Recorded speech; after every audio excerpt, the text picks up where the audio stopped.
Halo, ketemu lagi di channel Physics Problem Solving. Buat kamu yang pertama menonton video ini, jangan lupa subscribe dan tekan loncengnya untuk mengetahui upload terbarunya, like, dan share jika video ini berguna dan bermanfaat buat kamu. Buat subscribe, like, dan share-nya, terima kasih. Sebuah balok yang masanya 7,5 kg di atas lantai mendatar yang kasar, koefisien gesekan kinetik antara balok dan lantai 0,4 dan gravitasi bumi G sama dengan 10 meter per second kuadrat. Percepatan balok tersebut jika balok ditarik mendatar oleh gaya F sama dengan 60 Newton adalah A. 2 meter per second kuadrat, B. 3 meter per second kuadrat, C. 4 meter per second kuadrat, D. 5 meter per second kuadrat, E. 6 meter per second kuadrat. Untuk membahas ini, data yang teman-teman bisa peroleh adalah yang pertama ada massa baloknya, yaitu 7,5 kg. Kemudian koefisien gaya gesek kinetiknya, μk-nya 0,4. Kemudian ada gravitasi bumi 10 meter per second kuadrat. Kemudian ada gaya F sama dengan 60 Newton. Yang ditanyakan, berapakah percepatan balok tersebut? Untuk menyelesaikan ini, teman-teman bisa menggunakan konsep hukum Newton 2 dan gaya gesek kinetik. Untuk hukum Newton 2-nya adalah percepatan yang ditimbulkan oleh gaya yang bekerja pada suatu benda besarnya berbanding lurus dan searah dengan gaya itu, dan berbanding terbalik dengan massa benda dengan persamaan sigma F sama dengan M dikali A.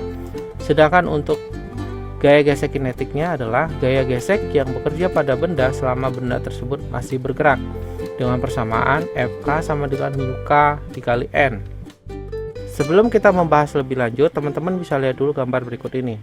Sebuah balok pada bidang datar ditarik dengan gaya yang sejajar sebesar F sama dengan 60 Newton. Karena balok ini memiliki massa, maka dia memiliki berat benda, yaitu W sama dengan M dikali G. Besarnya 7,5 kali 10 sama dengan 75 Newton. Selain berat benda balok ini, ada juga N, gaya normalnya, yang arahnya tegak lurus dengan bidang. Selain gaya normal, ada juga gaya gesek kinetik, yang arahnya berlawanan dengan arah gerakan benda. Teman-teman bisa lihat seperti pada gambar. Kemudian kita lihat dulu yang sumbu Y. Untuk yang sumbu Y itu kita gunakan persamaan sigma F sama dengan 0. Kenapa sigma F sama dengan 0 bukan sigma F sama dengan MA? Karena gerakan di sumbu Y ini tidak ada, sehingga sigma F sama dengan 0. Kita uraikan, untuk sigma F nya itu adalah N dikurang W. Kenapa dikurang? Karena arahnya berlawanan, sama dengan 0. Kita masukkan nilainya, N dikurang 75 sama dengan 0. N nya sama dengan 75 Newton. Berikutnya kita lihat yang sumbu X. Sumbu X ini ada dua gaya yang bekerja, yaitu Fk dan F. Kita masukkan ke persamaan sigma F sama dengan MA. Sigma F nya adalah F dikurang Fk. Kenapa dikurang? Karena F dan Fk ini arahnya berlawanan, sama dengan M dikali A. Kita uraikan lagi, F dikurang Fk itu tidak lain adalah μk dikali N sama dengan M dikali A. Kita masukkan nilainya, 60 dikurang dalam kurung 0,4 dikali 75 sama dengan 7,5 dikali A. Kita sederhanakan lagi, 60 dikurang 30 sama dengan 7,5 A. Sederhanakan lagi, 30 sama dengan 7,5 A. A nya sama dengan 4 meter per second kuadrat. Jadi jawabannya adalah C, 4 meter per second kuadrat. Suatu sistem pada meja kasar terlihat pada gambar dengan massa balok A 3 kg, massa balok B 2 kg. Jika sistem bergerak dengan percepatan 2 meter per second kuadrat, koefisien gesek kinetik balok A adalah A 1/2, B 1/3, C 1/4, D 1/5, E 1/6, dan gravitasi bumi 10 meter per second kuadrat.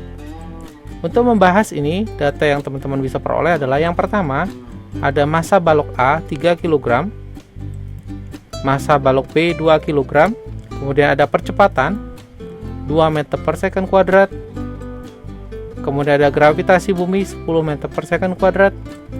Yang ditanyakan, berapakah koefisien gaya gesek kinetik pada balok A atau μk-nya. Untuk menyelesaikan ini, teman-teman bisa lihat gambar berikut. Balok A ini memiliki massa sehingga dipengaruhi oleh gravitasi. Akibatnya, balok A ini memiliki berat benda yaitu WA. Besarnya massa balok A dikali gravitasi atau 3 kali 10 sama dengan 30 Newton. Selain berat benda A, ada juga gaya normal yang arahnya tegak lurus dengan bidang. Selain itu ada tegangan tali A, dan berikutnya lagi adalah gaya gesek kinetiknya. Kemudian kita lihat yang balok B. Balok B ini karena memiliki massa juga memiliki berat benda yaitu WB sama dengan MB dikali G.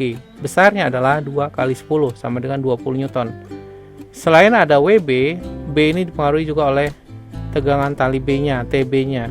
Untuk menyelesaikan ini, kita gunakan persamaan atau rumus hukum Newton 2 dan gaya gesek kinetik. Hukum Newton 2 dengan persamaan sigma F sama dengan M kali A, dan gaya gesek kinetiknya adalah Fk sama dengan μk dikali N. Kita lihat untuk benda A terlebih dahulu. Kita lihat sumbu Y-nya.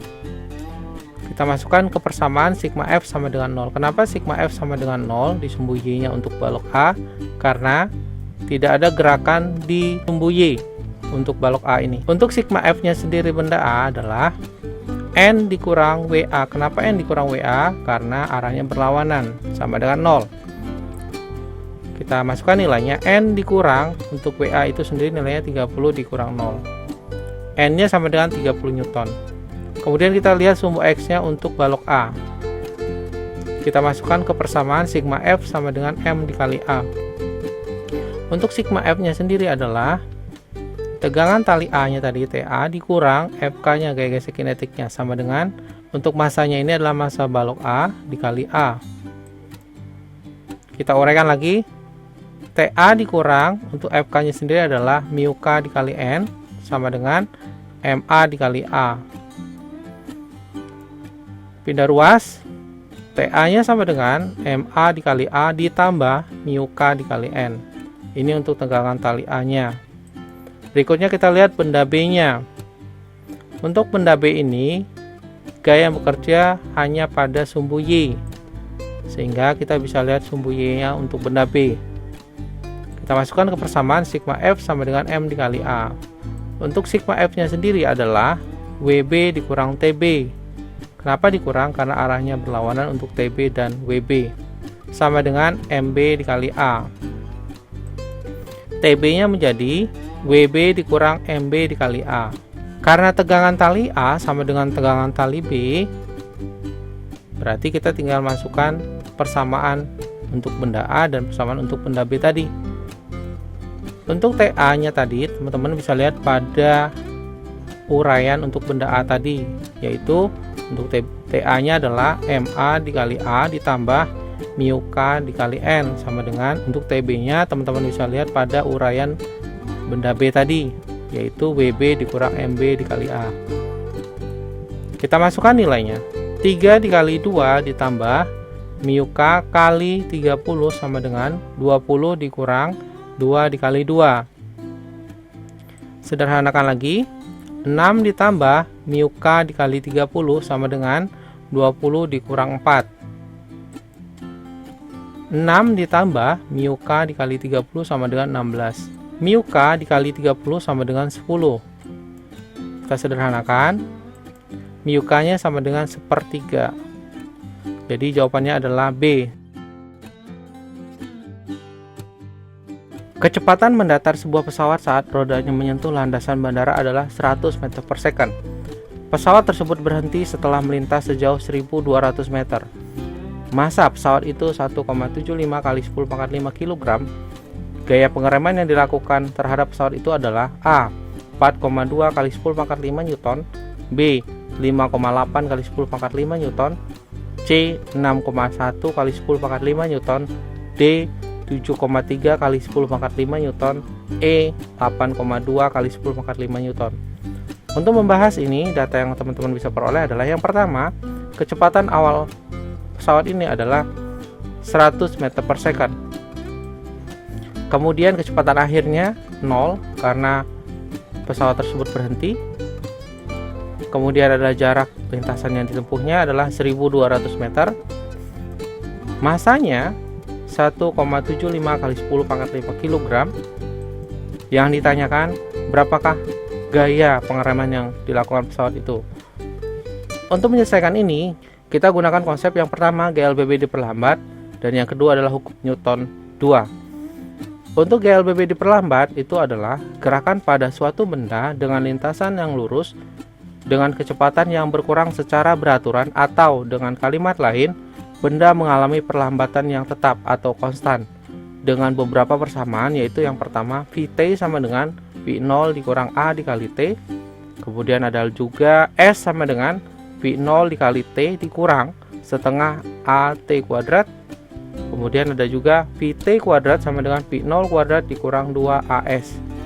Sedangkan untuk hukum Newton kedua itu adalah percepatan yang ditimbulkan oleh gaya yang bekerja pada suatu benda besarnya berbanding lurus dan searah dengan gaya itu, dan berbanding terbalik dengan massa benda, dengan persamaan sigma F sama dengan M dikali A. Nah, kita gunakan rumus GLBB diperlambat dulu. Kita pilih persamaan yang sesuai dengan data yang kita miliki, yaitu Vt kuadrat sama dengan V0 kuadrat dikurang 2AS. Kita masukkan nilainya. 0 kuadrat sama dengan 100 kuadrat dikurang 2 kali A dikali 1200. Sederhanakan, 0 sama dengan 10.000 dikurang 2.400A. Kita pindah ruas, 2.400A sama dengan 10.000. Sederhanakan, A sama dengan 4,17 meter per second kuadrat. Berikutnya, kita masukkan nilai A tadi ke persamaan sigma F sama dengan M dikali A. Masukkan nilainya. F sama dengan 1,75 kali 10 pangkat 5 dikali 4,17. F-nya sama dengan 7,3 kali 10 pangkat 5 Newton. Maka jawabannya adalah D, 7,3 kali 10 pangkat 5 Newton. Sebuah mobil balap bermassa 1.500 kg mendapat percepatan 8 meter per second kuadrat. Besar gaya total yang diperlukan oleh mobil balap tersebut adalah A 10.000 Newton, B 11.000 Newton, C 12.000 Newton, D 13.000 Newton, dan E 14.000 Newton. Untuk membahas ini, data yang teman-teman bisa peroleh adalah yang pertama ada massa mobilnya, yaitu 1.500 kg. Kemudian percepatannya 8 meter per second kuadrat. Yang ditanyakan, apakah gaya total yang diperlukan? Untuk menyelesaikan ini, teman-teman bisa menggunakan konsep hukum Newton kedua, yaitu percepatan yang ditimbulkan oleh gaya yang bekerja pada suatu benda besarnya berbanding lurus dan searah dengan gaya itu, dan berbanding terbalik dengan massa benda, dengan persamaan sigma F sama dengan M dikali A. Kita gunakan persamaan ini, sigma F sama dengan M dikali A. Kemudian kita substitusikan nilainya. F total sama dengan 1.500 dikali 8. F totalnya sama dengan 12.000 Newton. Jadi jawabannya adalah C, 12.000 Newton.